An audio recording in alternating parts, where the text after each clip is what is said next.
নমস্কার, শুভ সকাল। কেমন আছেন সবাই? আশা করি সবাই ভালো আছেন, আর আমরাও বেশ ভালো আছি। আমি রীতা, আমার নতুন একটি ব্লগে আপনাদের সবাইকে স্বাগত জানাই। দিনটা ছিল বিশ্বকর্মা পুজোর দিন। সকাল থেকে আকাশের অবস্থা বেশ ভালোই ছিল, হালকা হালকা মেঘ থাকলেও সূর্যি মামা দেখা দিচ্ছিল মাঝে মাঝেই। যাই হোক, যেহেতু বিশ্বকর্মা পুজো, তাই আজকে দুটো সাইকেল, স্কুটি আর টোটো সমস্ত কিছু বার করে নেওয়া হয়েছে, কারণ আজকে তো এই সমস্ত কিছু পরিষ্কার করে একটু পুজো দিতেই হবে। তাই সকাল থেকে হাজব্যান্ড আর সোনা দুজনা মিলেই পরিষ্কার করার কাজে লেগে পড়েছে। আর আজকে রান্নাবান্না প্রায় বাড়িতে একেবারে হবে না বললেই চলে, সকাল থেকে এটাই জানতাম। তাই হাজব্যান্ডকে বললাম তাহলে আজকে একটু বাজার থেকে কচুরি আনা হোক, কারণ অনেক দিন কচুরি খাই না। তাই সেই মতো এক ফাঁকে হাজব্যান্ড বাজারে গিয়েছিল আর নিয়ে এসেছিলো একটু কচুরি আর তার সঙ্গে বোঁদে। তো ওরা কাজ করছিল, ততক্ষণে আমি এদিকে ব্রেকফাস্টটা জোগাড় করছিলাম, যে খেয়ে নিতে হবে, কারণ প্রায় 9টা বেজে গেছে আর অনেকটা কাজ তো ওরা করেও ফেলেছে। তো এর মধ্যে সকালবেলা খিদেও পাচ্ছে, চা খেয়ে নিয়েছি অনেক আগেই, তো এখন একটু খিদে পাচ্ছে। তাই আমি এখানে ব্রেকফাস্টটা গুছিয়ে নিচ্ছি। কাজ করতে করতে ওরাও এসে খেয়ে যাবে আর আমিও খাবারটা খেয়ে নেব। আর আজকে দুপুরেও রান্নাবান্না নেই, কারণ হাজব্যান্ড আর সোনার একটা জায়গায় নিমন্ত্রণ আছে। আর আমি গতকালের বেশ কিছুটা ভাত, ডাল, আরও কিছু আছে তরকারি, তো সেটা দিয়ে হয়ে যাবে। 12 জোড়া একটা ডিমের অমলেট করে নেবো। তো যাই হোক, সকাল থেকে এরকমই চলছে। তবে আজকে একটা বিশেষ কাজ আছে, সেটা করব। সেটা হচ্ছে হাজব্যান্ডের যে ইলেকট্রিকের যন্ত্রপাতি যে দিকটা রাখে, যেটা আমি একেবারেই ক্যামেরার সামনে আসি না, যে জায়গাটা, সেইটা আজকে একটু পরিষ্কার করে নেবো, কারণ ওগুলো আমি হাত দিয়ে ধরি না। ওদিকটা প্রচণ্ড ভারী ভারী যন্ত্র আছে, তো ওই দিকটা হাজব্যান্ডই একটু হাতে হাতে ধরবে, ততক্ষণে আমিও আর দুজনা মিলে একটু গুছিয়ে নেবো। তো এতক্ষণে ব্রেকফাস্ট করে নিয়েছি, আর এখন একটু চা না খেলে আর ভালো লাগছে না, তো নিজের জন্যই একটু চা বানিয়ে নিলাম। আর তারপরে আমিও যাব, কাজকর্মগুলো এবার সারবো। ভেবেছিলাম যে একটু ওই ঘরের, নতুন ঘরের পর্দা, ঠাকুর ঘরের পর্দা, এগুলো ধুয়ে নেবো, কিন্তু আজকে আর সেটা হবে না। এগুলো ভাবছি আগামীকাল করব, মানে বিশ্বকর্মা পুজোর পরের দিন। তো এখানে আমি চা খেতে খেতে ওদের সঙ্গে কথা বলছিলাম যে কতক্ষণ লাগবে আর এই কাজটা হতে। আর মাঝে মাঝে এমন আকাশের অবস্থা হয়ে যাচ্ছে, এখন দেখে মনে হচ্ছে বৃষ্টি নামবেই।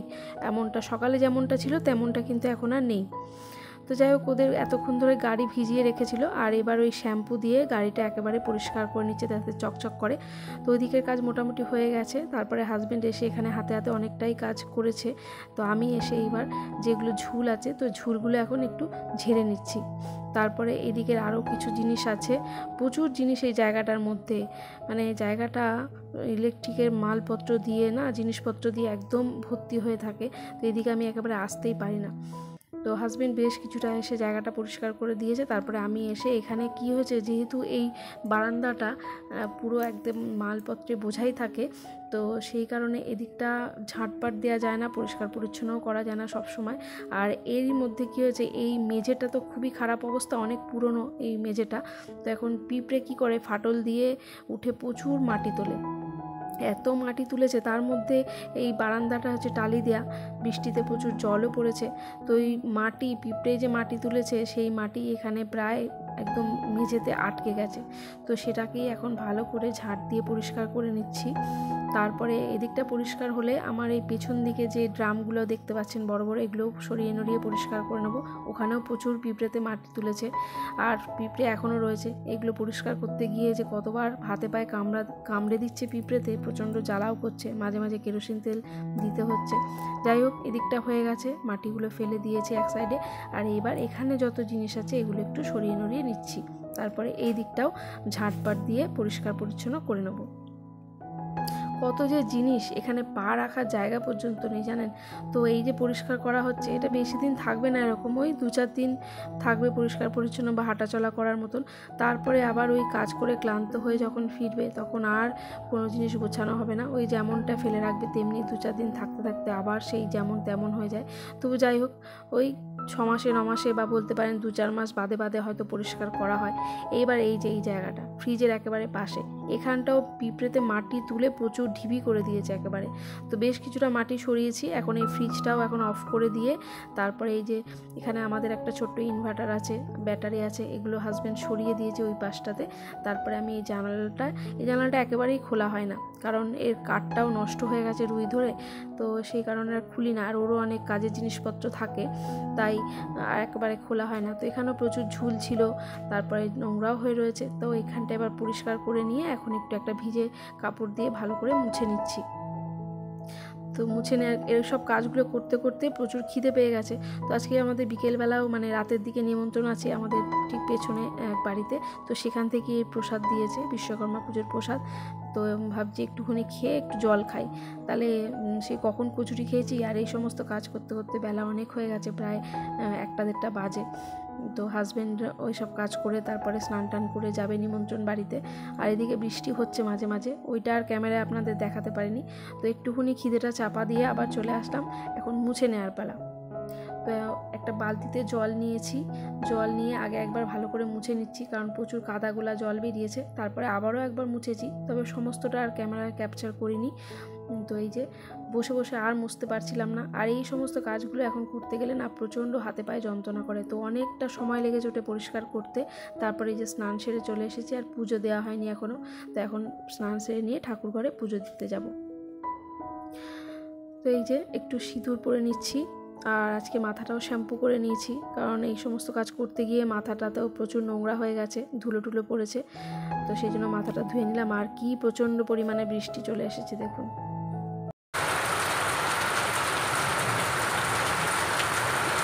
স্নান টান করার পর ওদের তো নিমন্ত্রণ বাড়িতে খেতে যাওয়ার কথা, আর এই সময় বড়সড় একটা প্রাঙ্ক হয়ে গেছে বলতে পারেন। কারণ আমাদের এখানে আরও একজন ওই একই জায়গায় নিমন্ত্রণ ছিল, তো তাকে ফোন করে বলা হয়েছে যে সে যাবে কিনা। তখন জানতে পারা গেল যে আজকে নিমন্ত্রণ নয়, নিমন্ত্রণ হচ্ছে আগামীকাল, কারণ পুজোর পরের দিনই ওরা খাওয়া দাওয়ার ব্যবস্থাটা করে। তাই আবার রান্না চাপাতে হয়েছিল, আর রান্না হয়েছিল ভাত, ডাল আর মাছ তেলের পটকার চচ্চড়ি। শুভ সন্ধ্যা, এখন ওই 7টা মতো বাজে, সোনা পড়তে গেছে। আর আমার হাজবেন্ডের একটা দোকানে নিমন্ত্রণ ছিল, সেখান থেকে দিয়েছে এই প্যাকেট, আর এটাও দুটোই। ওই প্যাকেটটা পাশের বাড়ি নিমন্ত্রণ। কোনটা? এটা পিন্টু মামারা। এটা হয়েছে আজকে বিকেলে আমাদের নিমন্ত্রণ আছে, তো সেখানে যাব বলে এই প্যাকেটটা নিয়ে এসছে পাশের বাড়িতে।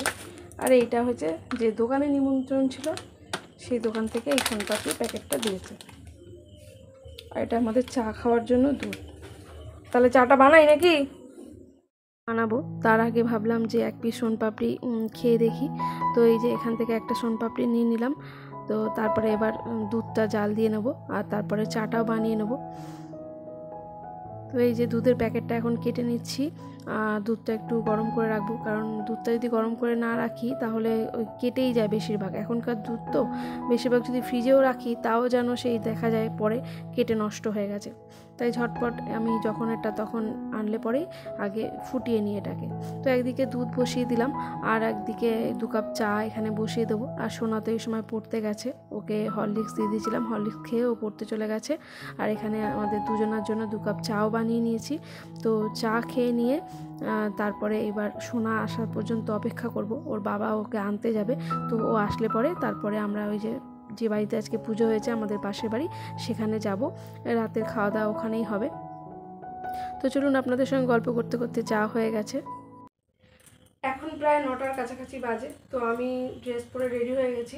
আজকে বিশ্বকর্মা পুজো, তো আপনারা সকলেই জানেন। তো আমাদের এই সন্ধেবেলায় পাশের বাড়িতে এক মামার বাড়িতে পুজো হয়েছে, তো সেখানে আমাদের রাত্রেবেলা নিমন্ত্রণ আছে। তো সেই জন্য রেডি হয়ে গেছে, এখন যাব। মামা ফোন করে ডাকছে, একদম পাশের বাড়ি, এই জানলায় যে পাশে, এই যেদিকে জানলায় পাশের বাড়িতে। তো আমি রেডি হয়ে গেছি, ও ঘরে সোনার বাবাও রেডি হয়ে গেছে। তো আমি ওই ঘরে এখন গিয়ে শুধু মাথাটা আছড়ে নেবো, ব্যাস, তাহলেই হয়ে যাবে। আর একটা ওড়না নেবো। ঠিক আছে, চলুন তাহলে বেরোই। তাই রাতে আর রান্নাবান্নার কোনো পাট নেই। দুপুরবেলাতে একটা বড় সড়ো প্র্যাঙ্ক হয়ে গেছে। ভেবেছিলাম রান্নাবান্না করতেই হবে না, কিন্তু যাই হোক আবার সেই রান্নাবান্না করে তারপরে দুপুরে খাওয়া দাওয়া হয়েছে। তবে এবারে কোনো প্র্যাঙ্ক নয়, এই যে রেডি হয়ে গেছি। সোনার চাবিটা দে।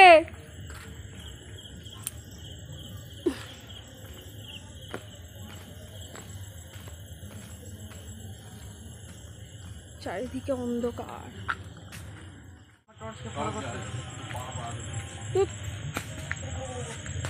দেখ নিজেই পড়ে যাচ্ছিল।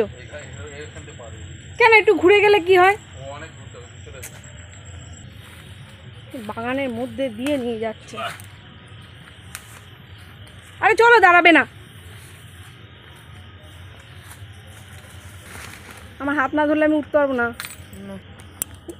তুই ছাড় আমি বাবার হাত ধরি। তুই দাদুর ইয়েটা দেখে আসি।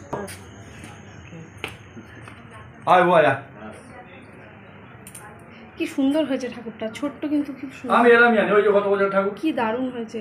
ওই ছোট ঠাকুর দেখতেও ভালো আর রাখারও সুবিধা, সারা বছর থাকবে। বেশ সুন্দর সাজিয়েছ, এই জন্যই মানে ছোট ঠাকুর খুব ভালো হয়েছে।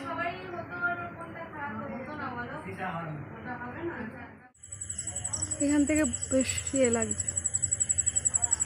শোনো আয় চল, এদিকটা অনেক দিন আছে। হ্যাঁ ওইদিকে আরো